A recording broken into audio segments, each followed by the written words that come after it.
Ok, bueno, creo que nada más se perdió la parte de la respuesta, ¿no? Ahora vemos qué pasa con los juegos, porque justamente por eso os preguntaba. Luego dice esta bióloga, ya nacen los niños y niñas, pero son criados fundamentalmente por la madre, porque es la que los amamanta. Básicamente conocen el mundo a partir de la madre. Y por tanto, niños y niñas conocen el mundo a partir de una visión estrictamente femenina.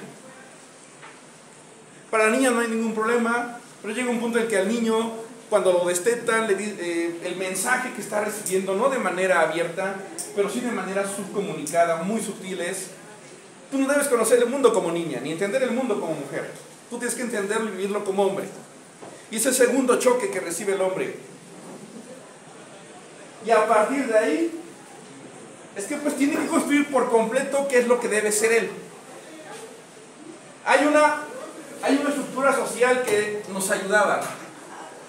Machista si quieres, patriarcal si quieres, pero nos dejaba las cosas bien claras a los hombres de cómo debíamos ser.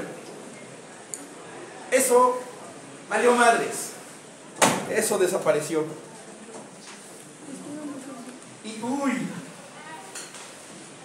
un hombre que no sabe cómo se va a definir o cómo debería ser hombre, eventualmente es un hombre peligroso. Es decir, los problemas de feminicidios tienen buena medida su origen en esto. Es decir, en cuanto se empieza a desrebajar el aparato patriarcal machista, es que surge el feminicidio. Es decir, estaban más seguras en un sistema machista. Luego hablaremos de eso con más calma. ¿Qué cosas sí son naturales? Quizás deberíamos empezar por ahí. Nos hemos enfocado mucho en lo cultural, pero para definir qué es lo que sí podemos cambiar, lo que no, pues deberíamos empezar con lo estrictamente natural, para saber qué no vamos a mover. Lo primero sería, pues, aspecto físico. ¿Qué pasó? El pelo. Pues no necesariamente hay hombres que les crece tan largo como a las mujeres, incluso que les crece hasta más largo que a las mujeres. Hay unos que incluso les crece hasta más bonito que a las mujeres y usan solamente jabonzote. Por ejemplo, dices, la barba debería ser un distintivo, pero hay hombres a los que no les sale y mujeres a las que sí les sale. Cosa rarísima. Eliminemos la parte que vemos, la parte física, porque nos puede conducir a error. Ayuda mucho, porque hay ciertos rasgos que son muy femeninos y ciertos rasgos que son muy masculinos, pero digamos que eso puede no ser la regla. Vayamos al tema del cerebro, porque toda la conducta, tanto masculina o femenina, sea cultural o sea natural, está dada en última instancia por el cerebro. Aquí hay un debate. Hay quienes dicen que el cerebro de hombres y mujeres es básicamente el mismo. Y hay otros que plantean que el cerebro masculino y el cerebro femenino sí son distintos. Que hay ciertas conductas que pues son totalmente distintas. El cerebro se divide en dos hemisferios. Un izquierdo y un derecho. El hemisferio izquierdo, lo que plantean muchos es que es predominantemente masculino, o más bien que el hemisferio izquierdo está más desarrollado en los hombres, y que ese hemisferio izquierdo es el que controla, por ejemplo, la parte más racional del cerebro. Sí, la más racional, y también que controla sobre todo habilidades como el movimiento, desplazamientos, calcular distancias. Profe, pero no es al revés, el derecho es masculino y izquierdo. Pues yo me estaba equivocando, ciertamente. Porque si no, bueno, yo en tutorial sí, una vez estábamos practicando y era el derecho es masculino y izquierdo. Si quieres revisar en Wikipedia así rápido, lo de menos es que cambiemos nada más. Al final, ahorita vemos. Y ahorita si hacemos el 100, hacemos el cambio, no hay ningún problema en este aspecto. Aquí lo que hay que señalar Es que quienes defienden que si hay unas diferencias entre cerebros de hombres y mujeres, se basan en esto, en que hay un hemisferio que está más desarrollado en las mujeres y otro hemisferio que está más desarrollado en los hombres. Y que en el caso del hemisferio más desarrollado en las mujeres, ya sea izquierdo o derecho, no me acuerdo ya bien, todo me está fallando a través de estas vacaciones. Es que en el caso de las mujeres es un hemisferio que controla, por ejemplo, el lenguaje. Y dicen, es la razón por la que las niñas aprenden a hablar antes que los niños.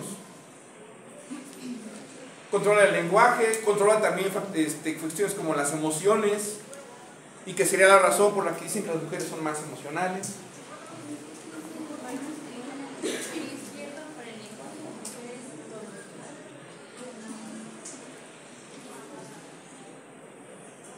Es parte de este debate que te digo. Vamos a dejarlo así. Da igual que sea el derecho y el izquierdo. Al final, insisto, la postura de esta teoría es que los cerebros de hombres y mujeres sí son distintos. Y son distintos porque un hemisferio está más desarrollado que el otro. Y esa sería la razón por la que juegan ciertos juegos niños y niñas. De aquel lado, ya no muevo la cámara, pero de aquel lado hay ciertos juegos que hombres y mujeres en general comparten. Es decir, cualquiera podría jugar Zelda, por ejemplo. Cualquiera podría jugar a las escondidas. Pero hay ciertos juegos que uno identifica como más probables que sean de niños o más probables de niñas. Jugar a las muñecas, jugar al té, jugar a la comidita. Serían más juegos propios de niñas. En cambio, jugar al trompo, jugar a las canicas, son juegos más propios de niños normalmente. Uno pensaría, pues es que el cerebro de las niñas busca esa clase de juegos y el cerebro de los niños busca esa otra clase de juegos. Pero incluso dentro de esta postura de que, pongan atención, dentro de esta postura de que todo es aprendido, incluso los juegos, y de que además el cerebro de las niñas y los niños es básicamente el mismo, lo que plantean es que en realidad eso es aprendido, que las niñas juegan a la comidita, a las muñecas, a la casita, porque se los enseñan que eso tienen que jugar. Y que cuando no interviene nadie, el niño juega lo que se le dé la gana. En este caso, mencionabas a alguien que nace siendo gay y sin que nadie se lo diga, sin que nadie intervenga, juega cosas de niñas, ¿no? Dentro de esta postura, por ejemplo, de que esto se aprende en los juegos, por ejemplo, en Suecia está prohibido. Está prohibido y hasta con cárcel, así sean los padres, sean cuidadores, sean los maestros, está prohibido que a un niño le digan, tú no puedes jugar eso porque ese juego es para niña, o es un juguete para niña, o al revés. A ver.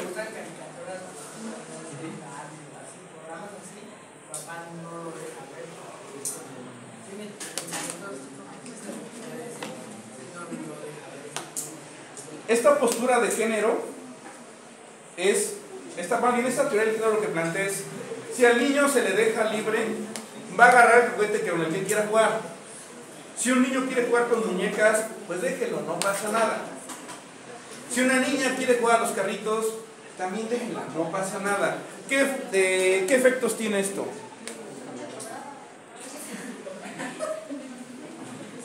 ¿Qué efectos tiene esto? En Suecia, por ejemplo, tú puedes ver en las construcciones a mujeres que son albañiles, sin broncas. Sí, mujeres haciendo la mezcla, echándose bultos al hombro. No sé en qué proporción las haya, pero sí las hay.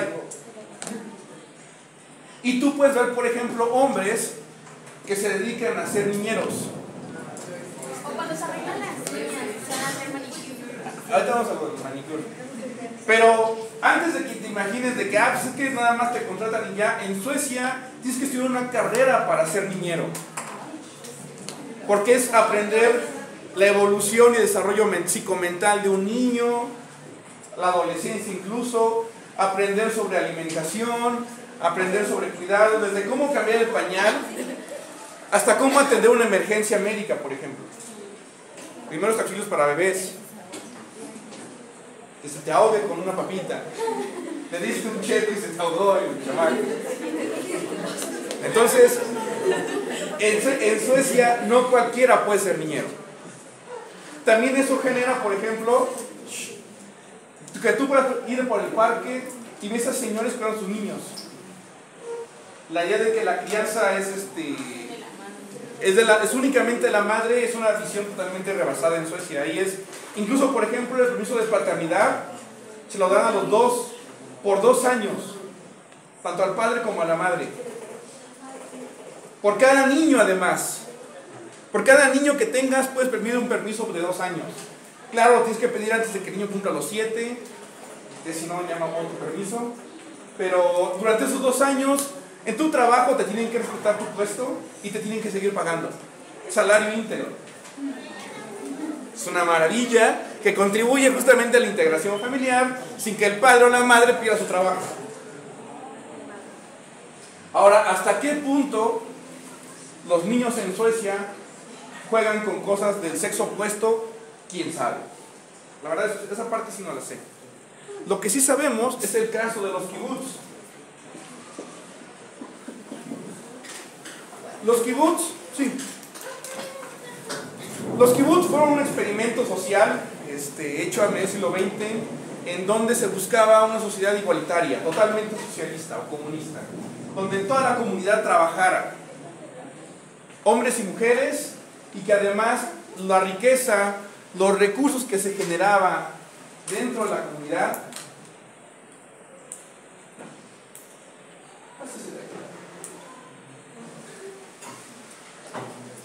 se repartieran de la forma más justa posible. Eso sí, dependiendo de que todo el mundo hubiera trabajado, a cada quien según sus circunstancias y sus necesidades, pero que el reparto de la riqueza fuera justa. Y dentro de este experimento social de equidad social, también se permitía que los niños jugaran a lo que quisieran sin intervención de los adultos. Estamos hablando de los 50, los 60 del siglo XX. ¿Qué creen que pasó? Porque eso sí está estudiado, sí está documentado. Sin la interferencia de adultos, los niños jugaban juegos de niños y las niñas jugaban juegos típicamente de niñas. Es decir, a la comidita, a la casita, a las muñecas. Y los niños normalmente juegos de movimiento, están corriendo, así se desmadre. Esto lleva a la primera conclusión. Si es natural que en el caso de los niños, los juegos que típicamente encontramos, no que sea universal, no que siempre los encontremos, hay escenarios en los cuales no, pero son una rareza. La regla es que los niños jueguen juegos de movimiento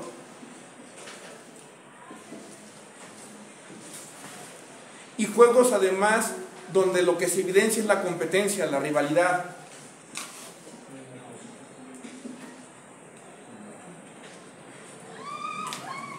Eso es lo que juegan principalmente los niños, incluso en los kibbutz, sin interferencia adulta. Y en el caso de las niñas, en esos mismos kibbutz y en también sociedades no igualitarias como los kibbutz, ¿qué es lo que encontramos? Normalmente que las niñas juegan juegos de rol. Esto es, tú vas a ser la mamá, tú vas a ser el papá, tú vas a ser el hijito, no sé. Ya sea jugando a la casita, ya sea jugando al té, ya sea jugando a la comidita, normalmente encontramos esto. ¿O serían más cosas felicitadas? Más cosas sobre todo de interacción social. Aunque sí hay un elemento aquí importante. De este lado normalmente encontramos un desarrollo de lo que se conoce como motricidad gruesa. Es decir, como los niños están corriendo de un lado para otro, aprenden a manejar más temas de distancias, por ejemplo. Esa es una explicación de por qué normalmente, no siempre, los hombres aprenden a manejar más rápido que las mujeres, normalmente. En cambio, las mujeres no desarrollan tanto esa motricidad gruesa, pero sí desarrollan una motricidad que se conoce como motricidad fina. Fina, exacto. Como manejar un bebé es delicado, como manejar las tacitas de juego de teso es delicado, requiere movimientos muy finos. Y esa es la razón por la que, por ejemplo, las mujeres son más dadas a dibujar o a colorear. Y de hecho hasta lo hacen mejor que los hombres también. Ahora, esto significa que tú como mujer nunca podrás desarrollar motricidad gruesa y tú como hombre jamás podrás desarrollar motricidad fina. No. Porque incluso si el cerebro está más predispuesto para una u otra función, el cerebro, tanto en hombres como mujeres, tiene una característica que se llama la neuroplasticidad. Repito, neuroplasticidad. Esto es, el cerebro puede aprender habilidades nuevas, de la nada incluso. Con la práctica suficiente, un hombre puede aprender motricidad fina y una mujer puede aprender también motricidad gruesa. Es la razón por la que, aunque las mujeres se complican un poco más aprender a manejar, si tienen la dedicación, la constancia suficiente, pueden aprender a manejar también, incluso mejor que muchos hombres. Y al revés también. Este desarrollo desigual tiene un origen totalmente evolutivo. La razón es esta: cuando éramos grupos de cazadores-recolectores, los hombres tenían que cazar animales, tenían que estarse moviendo constantemente, tenían que lanzar jabalinas, lanzar dardos, flechas. Esto desarrolla la motricidad gruesa en los hombres. Y las mujeres, que tenían que buscar alimentos como frutos, plantas, etc., desarrollan una motricidad fina que además es esencial para que las mujeres distingan qué plantas se pueden comer y qué plantas no. Si tú le dejas esa tarea a un hombre, se muere. Dicen, yo hasta la fecha, solamente recientemente, conocí la diferencia entre el perejil y el cilantro. Pero son de diferente color. ¿Cómo? Son de diferente color igual. No, pero la mayoría de los hombres la cagamos y los vemos igual. Yo la diferencia la distinguí cuando me explicaron es que el perejil se ve en punta y el cilantro es como redondita. Ya dije, con eso, no necesito más. Pero con el color también Es que yo por el color no lo distingo. Y muchos hombres no. Las mujeres distinguen más colores que los hombres. También. Sobre todo si eres daltónico. Imagínate como daltónico tener que distinguir. Entonces, tiene ese origen. Claro, a un hombre que lo eduques en esta distinción, sí distingue de las plantas entre sí. Pero he conocido uno que desde la infancia su mamá le enseñó a distinguir.